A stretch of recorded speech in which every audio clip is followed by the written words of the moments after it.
Hello and welcome to episode... Is it 13? I didn't even check before we recorded this. Episode 13 of the Cortright cast, where we talk about everything from science fiction, fantasy, books, movies, to pop culture, entertainment, news, and everything in between. And today we're actually talking about some fantasy in the form of a movie, and specifically a director named Denis Villeneuve, who, if you're not familiar, is the upcoming director of, well, not upcoming, he actually has already filmed the movie and it's been ready to go for a while now. It just hasn't been released due to COVID-19. That movie is Dune, the beloved fantasy franchise or series. I feel like people only care about book one, though. Aren't there more Dune books? There are in the series, but no one. I've never heard anybody talks about the other ones. So before we get into the subject of the Dune movie, Denis Villeneuve has come out with an open letter to, I guess, Warner Brothers, HBO Max, because they have announced, if you're unfamiliar, they've announced that pretty much the entire Warner Brothers slate of 2021 has moved to streaming services, but it will also be released simultaneously in theaters. And the streaming service being HBO Max. Now, there's a lot of talk around HBO Max and the success of the platform as a whole. I have not paid that much attention to it, but apparently it hasn't been doing that well. And so this is almost like, I mean, I believe even Villeneuve says in his letter, which I'm about to read, he pretty much says like, this is a failing streaming service. And like, because you guys are just trying to stay alive, you're like taking things from these creators. And Denis Villeneuve is, I think, one of the greatest directors of our time. He is my favorite in terms of like living directors. He is generally subjectively my favorite director working right now, just because I love the way he makes films. Not just like I really love the films.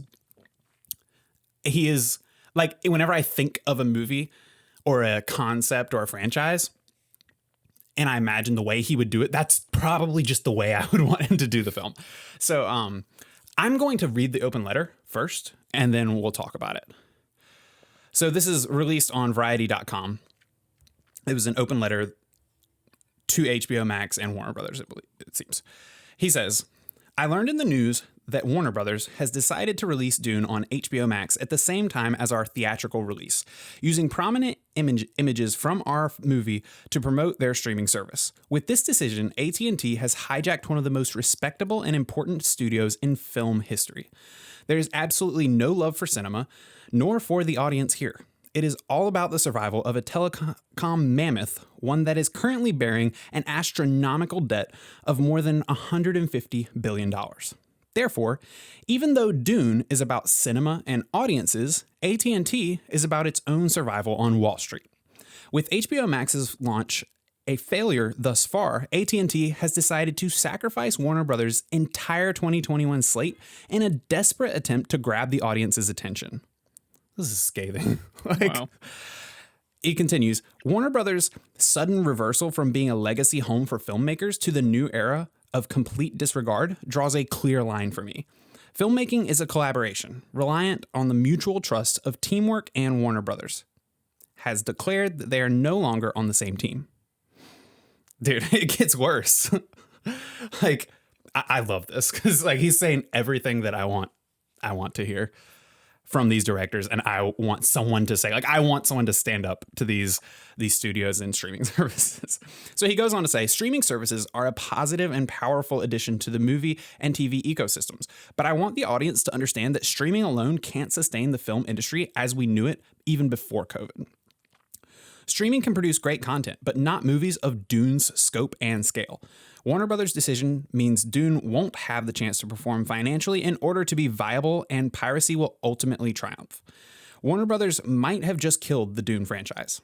This one is for the fans. AT&T's John Stankey said that What? His name is John Stankey. Oh, no. I thought you misread it.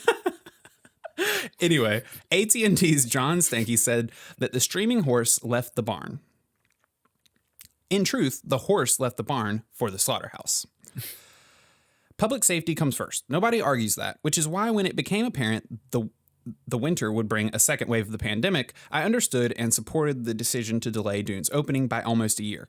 The plan was that Dune would open in theaters in October 2021, when vaccinations will be advanced and hopefully the virus behind us. Science tells us that everything should be back to a new normal by fall. Dune is by far the best movie I've ever made. My team and I devoted more than 3 years of our lives to make it a unique big screen experience. Our movie's image and sound were meticulously designed to be seen in theaters. I'm speaking on my own behalf, though I stand in solidarity with the 16 other filmmakers who now face the same fate. Please know I am with you and that together we are strong. The artists are the one who create movies and series. I strongly believe the future of cinema will be on the big screen, no matter what any Wall Street dilettante says. Since the dawn of time, humans have deeply needed communal storytelling experiences. Cinema on the big screen is more than a business. It is an art form that brings people together, celebrating humanity, enhancing our empathy for one another. It's one of the very last artistic, in-person collective experiences we share as human beings. Once the pandemic is over, theaters will be filled again with film lovers. That is my strong belief. Not because the movie industry needs it, but because we humans need cinema as a collective experience. So, just as I have both a fiduciary and creative responsibility to fulfill as the filmmaker, I call on AT&T to act swiftly with the same responsibility, respect, and regard to protect this vital cultural medium. Economic impact to stakeholders is only one aspect of corporate social responsibility. Finding ways to enhance culture is another. The movie-going experience is like no other. In those darkened theaters, films capture our history, educate us, fuel our imagination, and lift and inspire our collective spirit. It is our legacy. Long live theatrical cinema. I want to clap. That was a hell of a letter, but I genuinely felt like it was worth reading, even just like the entire thing out loud here on the podcast, because I was just like, as soon as I read it, it was everything that I wanted, not just to hear from a director, but that like all the things that I have thought to myself and wanted to say. And he said it so he did that thing where they say everything that was in your mind that you couldn't get out or put into such beautiful words. Well, it's also crazy to me that he says at the beginning, he heard in the news. I was just going to bring that up. Nobody contacted him and told him, they consulted with him. And apparently, I think that happened to a lot of other directors too. I think it was pretty much everyone. And that is, I cannot believe that that is even possible. Like, am I just completely delusional in thinking that like these directors making millions and millions of dollars worth of movies just don't even get to know, even if it's not their decision or they don't have a part in the decision, they don't even get like an email? Are you serious? You don't send your director, the person who helmed the entire project. You don't send them an email and say, hey, just so you know, I'm really sorry, but we're going to have to make your movie an utter failure. Yeah, I mean, I think that they know that it'll get that reaction from people, from the directors too, because I want to say Nolan fought really, really hard to get Tenet released in theaters. So I think they tried to do sort of a sneaky move and just do it without consulting them. And also it feels like they're not being released in theaters, even though they are. Yeah. It feels like they're not. Because one of the things he says that he's really confident that people will go to theaters when things clear up. And I'm not going to lie, I don't feel that way. I feel like once you open this streaming service door, you can't close it. Like he was like, I'm really hopeful, I'm confident that, the people will prevail and go see movies. And I'm like, I mean, we will.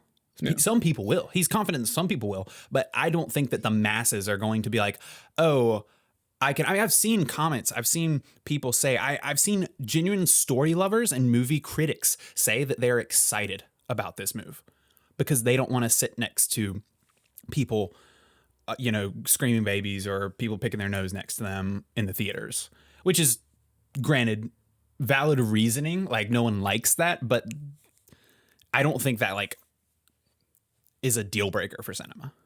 Yeah, I would be confident that people would go back to movies if they don't have the option to stay home. Mm-hmm. I think if there's not that option, I absolutely agree. There would be a surge of people rushing out to see movies once they feel like safe enough or whatever. Yeah.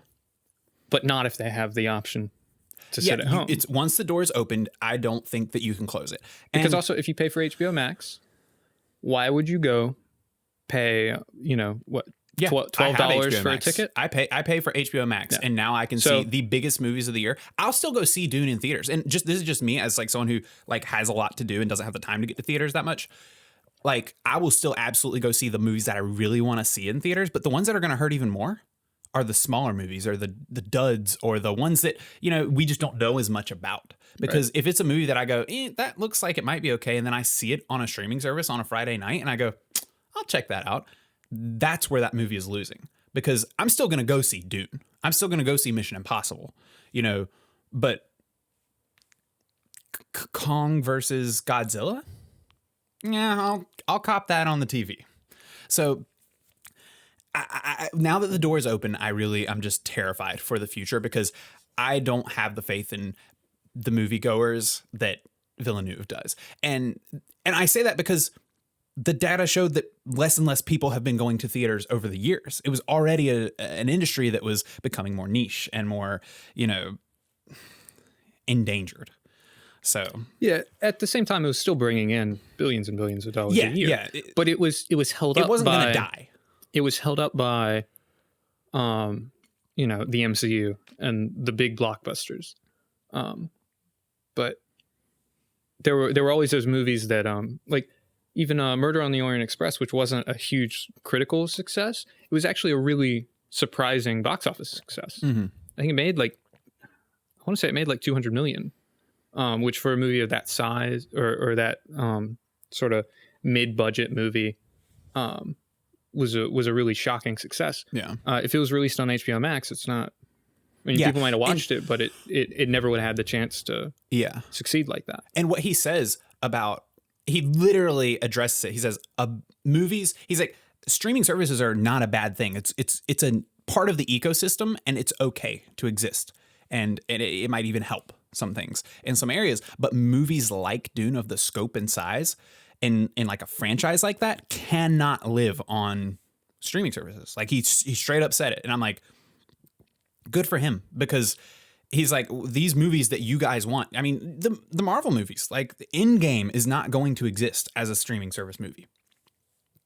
It just can't, because yes, these like, cheaper movies, or movies that don't have as much like massive cast, VFX, just the scope of movies. Like Dune is a movie that is set on alien planets with a all-star cast that is probably well over 2 hours long. That is, and we know how his movies work. I mean, he has fantastic cinematographers. He hires all the best people. He has like all the attention to everything, to every detail. The budget for these kinds of movies are already just so hard. And when you've got these kinds of directors behind them that really, they have a strong vision. These aren't Netflix directors. And no offense to Netflix directors or anyone that's selling their movies to these streaming services, but and I'm not even going to say I know like the budgets of all these movies, but typically like some of the movies you might see just pop up on Netflix that might do all right. They might even be pretty decent movies. They're not like really expensive movies. And that's because Netflix can't afford to. Like they really shouldn't be spending all that kind of insane amounts of money. It's already hard enough for them to get the rights to the big movies. So like to produce them themselves, it's like you can't sustain on streaming services unless there's a revamp of the platforms, in my opinion, of the way that the platforms work and monetize. Right. Because I just don't think the money is there to take chances to begin with. So yeah, I really loved that letter. And one of my favorite things, I guess, as a Villeneuve fan, and as someone who's really anticipating Dune and excited after such a dud year for movies to see a movie like Dune come out, because there aren't a lot of, I guess, as a big fantasy fan, there aren't a lot of epic fantasy or sci-fi type of films coming out right now. Like we haven't had and I don't expect, like, I'm not going to compare them to movies in the past, but I don't feel like I've seen a movie on that science fiction or fantasy scope in a while, probably since Blade Runner 2049. And I don't even know that I'd count that because that was a little more of a niche property and movie. But like even going back to like just kind of a massive book being adapted into a really well directed and performed movie, we really haven't seen something like that since something like Lord of the Rings. I'm trying to think of other franchise properties that have really gotten, I guess, the respect they deserve. You know, we see video game movies try to come out and they never really get like the budget or the talent behind them that they deserve. Or, you know, any of these movies being adapted or getting optioned off, they never quite have the backing behind them to really get the big dogs behind them when it comes to the talent that they get to produce the movie. So I feel like it's getting a movie like Dune done by such a great director with such an all-star cast is such an opportunity that I don't think you'll see for a few more years. Because it's like, I mean, I don't know, these situations feel like, to me, like lightning in a bottle, at least to an extent. So it's really scary to know, essentially, like Villeneuve says, he pretty much is like, you've doomed the movie. Like, the movie's done. Like, it's not going to make money, and you probably just killed it as a franchise. I don't know if he was planning to make any more films in the world. I don't know if he was planning to just do the one and move on.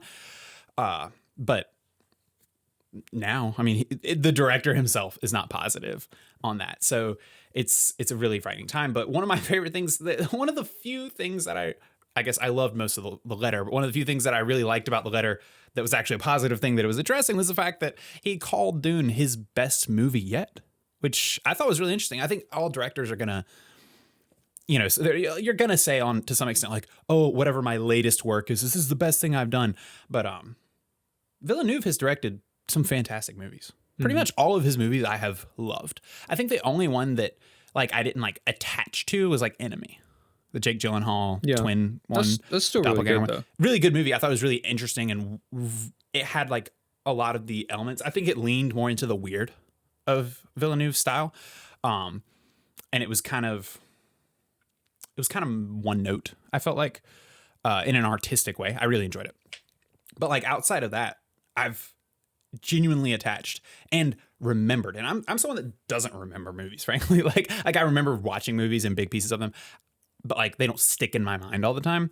But like almost all of his movies have, like even back to Prisoners with Jake Gyllenhaal and Hugh Jackman. Like that movie, I feel like I never really heard much about it at the time. I just kind of watched it when it came out. It was like on a streaming service or something. But it like I didn't even understand who Villeneuve was. He was, I guess, maybe a newer director at the time, or no one that I was familiar with. Enemy and Prisoners came out in the same year. Okay.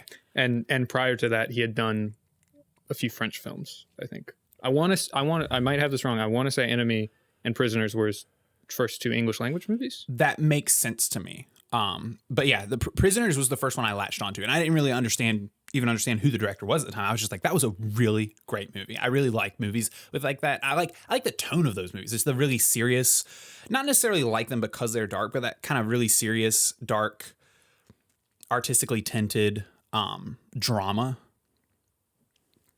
Very suspenseful. Kind of going against the grain. It doesn't feel like it's the type of movie that's got the happy ending, fairy tale Disney type of stuff. Not to say that I want it to be like dark and like heavy or have bad endings, but just feeling unpredictable and very gripping. That being said, though, you know, I've loved pretty much everything else that he's done. Sicario is still one of that might be his best film, like all around to me. I think Arrival is his best. Yeah, you're probably right on that. Sicario might be my favorite. But then again, when I look at favorites, I think I have a personal love for Blade Runner 2049. Mm-hmm. But Sicario, Arrival, Blade Runner 2049, I absolutely love all of those. You can throw Prisoners in there. The only one I'm not really attached to, like I said, is Enemy. So that being said, for someone who has made such great films that are like award-winning films and universally acclaimed by film critics and the general like cinephile genre of or stereotype of person, to say that Dune, which is kind of a big studio franchise type of film, which I guess you would expect to have more oversight. You know, when you're doing a property like that, it's not a fully original movie. You would expect it to be maybe more diluted. You know, maybe he didn't have as much freedom on it as he did, and that could still be the case. And he could just think it still came out really great. But I'm really excited to see a movie that the director that I trust and love is hailing, I guess, as one of his best films. Because I think he has some stiff competition among his own films. And the cast of that movie is phenomenal to me. I'm because he didn't just get like great actors. He didn't just get, you know, like a Marvel movie cast of just like big actors. Like he got really critically acclaimed actors, but not like people that just take every movie that's offered them or show up all the time as like superstars. You know, he got like budding stars like Jason Momoa, Timothy Chalamet, who's, you know, kind of becoming a very acclaimed drama actor who I guess I don't really expect to see. I don't really expect to see him in like science fiction or fantasy or franchise type of films. Same thing goes for Javier Bardem, Zendaya, an up and coming talent that I don't think a lot of people would have seen coming. Yeah. Just a very interesting cast. Rebecca Ferguson, one of my favorite female actors, playing Paul's mother. Lady Jessica, I believe. God, I hope I don't anger any nerds by. I shouldn't say any names that I forgot, because I will say this. I say this as someone who's really excited about the Dune movie. I'm not the biggest fan of the book. I think that might be why I'm excited about the movie, is because I really like Dune as a property. It is without a doubt a massively influential book. Paved the way for a lot of science fiction and fantasy crossover type of works. I think it has a good story. I think that Frank Herbert is a masterful writer in ways that I wish we still retained within fantasy and science fiction. Like just down to his prose craft. Like if you read the first page of Dune, it's just so well written. Like the prose itself just reads like butter. It's gorgeous. So many things done right. But yeah, massive respect for Frank Herbert. Really like Dune. I didn't just love reading the whole book though. If that makes sense. I don't know if that's like an okay opinion to have, or if that even totally makes sense. And it could just be because it's a little bit of an older book. And you know, when you're reading things, you know, well after they've come out, I've already consumed other things like it. The style of prose that is popular now in much of science fiction and fantasy is not like it was back then. There's a lot of things that could have turned me away from it. I did enjoy the read. It's not my favorite. I didn't love it, but I say that to address the movie and say that I think it's a story with a ton of potential, and with the added ability to utilize 2020's visual capabilities of films with VFX and the like. I think that Villeneuve can only bring Dune more to life, you know, and I don't want to say that as like someone to, you know, disparage Frank Herbert or say that his Dune movie might be better than the original book. 'Cause like, I'm not going to say something like that. You know, Frank Herbert by all means deserves his pedestal, but, for me personally, just in terms of sheer enjoyment, I'm very excited to see the world on the big screen with these actors that I love, and done by a director who I know. We watched him do Blade Runner 2049, which was, you know, I guess maybe his first like adaptation type of film. I mean, some of his other films were adapted from like books and stuff, but adaptation from like a franchise, you know, science fiction type of thing. And we saw how much love that was made with. So I'm really excited to see him inject that as an even better director, as a director with probably even more sway into Dune. So, but enough of the gushing about Dune. I'm sure you're tired of hearing it. I'm just excited. Okay. Yeah. Okay. But you know, I bring up Blade Runner 2049, and I think it's a really interesting connection to Dune though, because that was the last film that he did. And it didn't do very well in the box office. Got great reviews. I feel like it was a movie for cinephiles. I loved it, as I've said before. But it kind of just tanked at the box office. Didn't make much money. And while I'm very happy that he got the role directing Dune, I have to question I have to wonder if Blade Runner 2049 didn't make some of these studio executives a little nervous. Well, Prisoners, Sicario, and Arrival were all successes. Mm-hmm. on their own scale. Blade Runner, I feel like just doesn't have the box office draw just as a franchise. Mm-hmm. The first one didn't, and the second one basically did the same thing as the first one. I feel like he's so well respected. He just has enough of a draw on the quality of film that he makes that I don't feel like he's going to be locked out of projects because of Blade Runner not doing that well. And I wouldn't expect him to be locked out. While Blade Runner didn't do well, it also wasn't a complete failure. Yeah. It just wasn't a success. Yeah. Really. And I say that not as me judging the film and being like, well, it didn't do that well. Why would you give a property like Dune to this director? Because like I said, I don't have to profess my adoration for his films anymore. Like, I'm very happy that he got this. It just makes me question. I'm like, I want to see him direct these types of films. I want to see more directors like him directing franchise, big box office blockbuster films. But as like a studio executive, and you're looking at, yes, Blade Runner didn't have a ton of draw, but Blade Runner is also long and boring for the average viewer. Mm-hmm. It's long and boring. I showed the movie to my girlfriend. I was like giddy the whole time. This is so good. And then like later we were talking about it. She's like, yeah, it's kind of boring. Like it was really good. I thought it was good, but it wasn't that entertaining. And that is the truth of it, though. No, I mean, I actually, the movie is long and slow. I agree. I liked it a lot, but that's why it's not my favorite. I think sections of it are incredible. I do think it's too long. There's something that I really like, and this could be just totally subjective. There's something I really like about movies that are long and slow, assuming that they're visually stimulating enough for me and that I'm gripped. And maybe this is, the fact that I just really enjoy the Blade Runner franchise and the world, of just the property in general. But it kept me. He does a really good job of making things long and slow, but making you kind of hang on every word personally.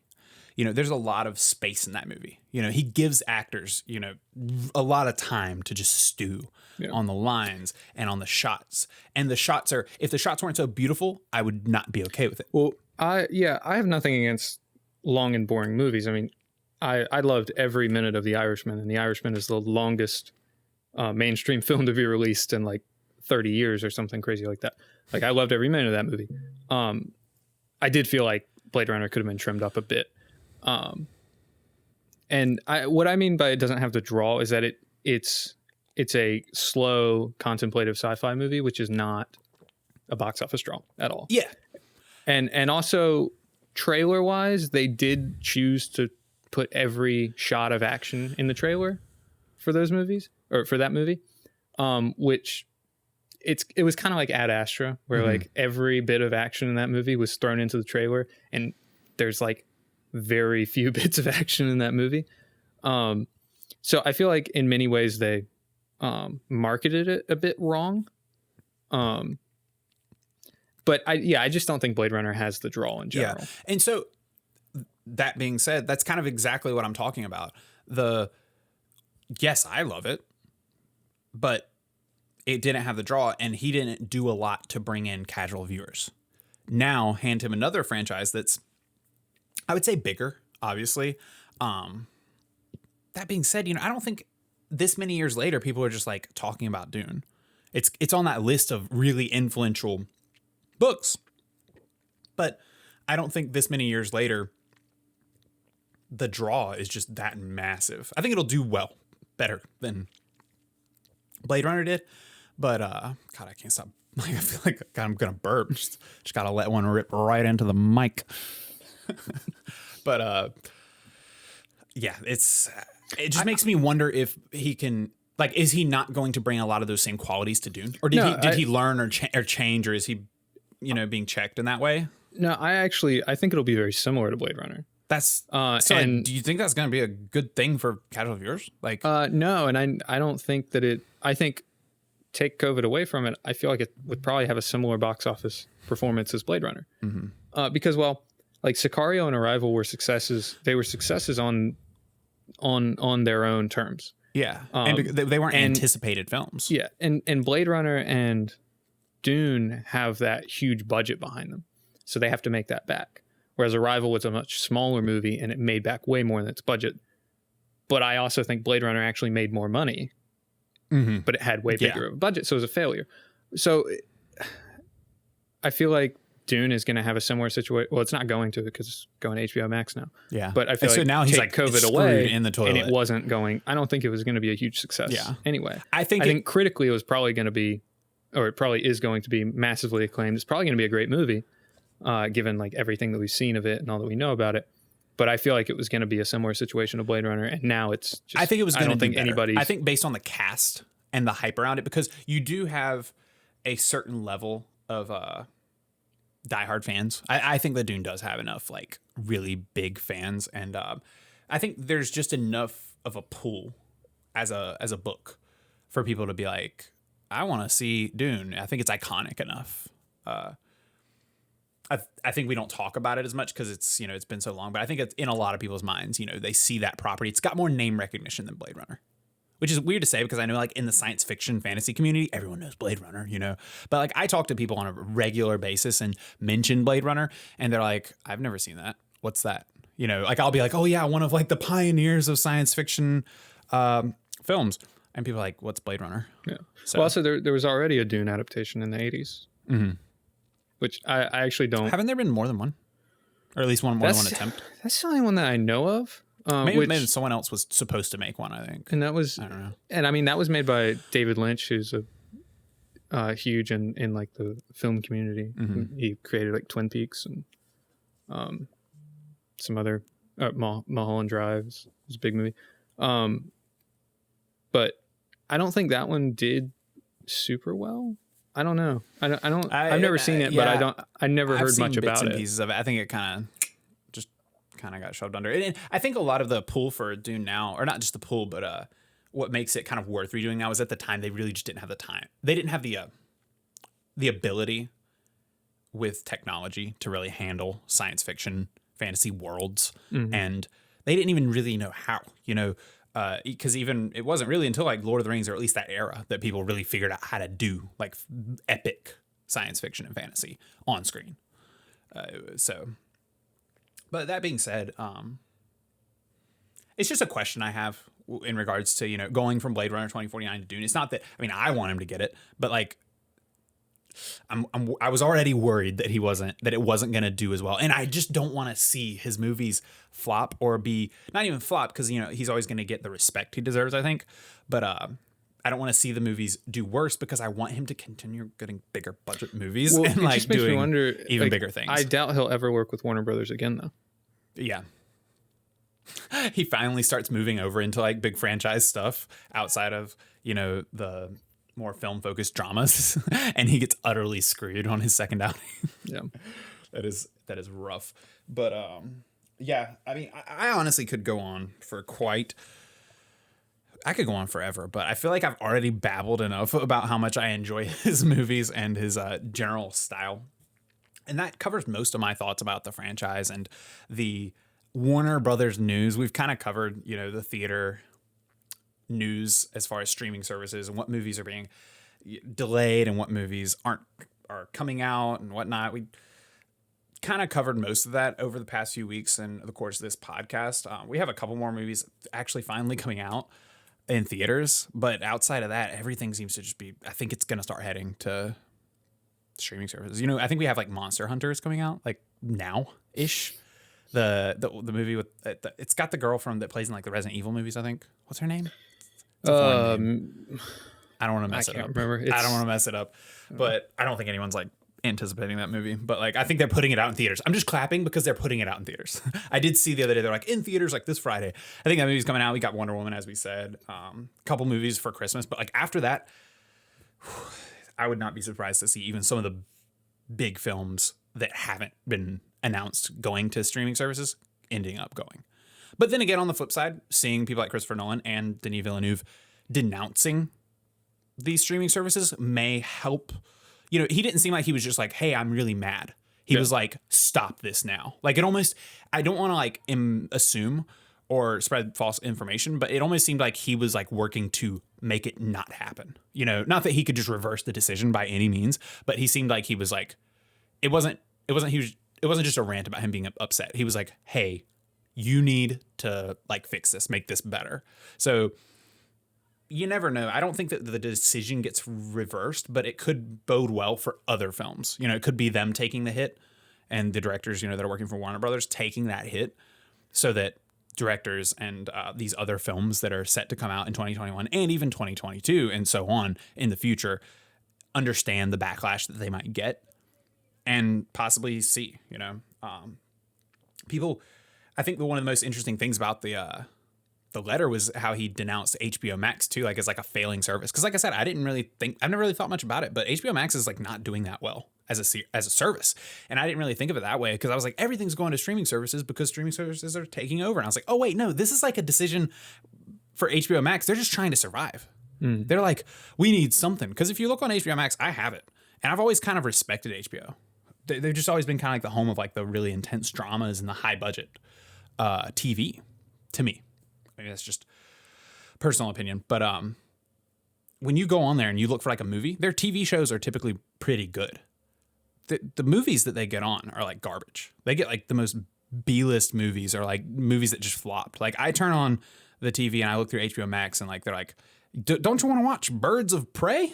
And I'm like, and we're going to Netflix. And we're not watching TV tonight. well, also like HBO kind of lost their major series too. I mean, Game of Thrones was, I think, the reason that a lot of people had it. That's what I realized. Prior to that, they had, you know, The Wire and The Sopranos. Yeah. So they always had like those huge shows they've not that everybody replaced. Watched. I don't think they've replaced since, like, no one's buying HBO to watch Euphoria. Yeah. So, but yeah, I just thought it was interesting because I never think about it that way. It's like, because I just think of streaming services as like successful right now. I'm like, oh yeah, like they're not doing that well, and they put a lot into that launch. You know, they tried to launch HBO Max. For me, I didn't pay attention to it because I had HBO Now or HBO Go. It was like Go, then it was HBO Now, and then my subscription just got transferred over to Max, where they kind of just revamped the app and did. To me, it didn't feel like they did anything different. I think they got the best thing. The best thing they did get was the Studio Ghibli collection, and that's like I said, why I've not realized how bad HBO Max is because I've just been watching Studio Ghibli movies. So I'm like, I love HBO Max, but yeah, we will not be here next week for a podcast because it is Christmas and we are going to have fun and open some presents. But we will be back the next week with another spicy episode where I don't know what the fuck we'll talk about. Whatever it is, it'll be real spicy though. But we will be back next week with another spicy episode of the Cortright Cast. Thank you guys for watching. Be sure to subscribe to the YouTube channel and leave a like on the video and comment your thoughts, whether you disagree or agree or anything like that. You get it. You know this. You know the spiel. Show some support for a small and growing YouTube channel if you enjoy the content. Otherwise, we will talk to you guys in the next episode.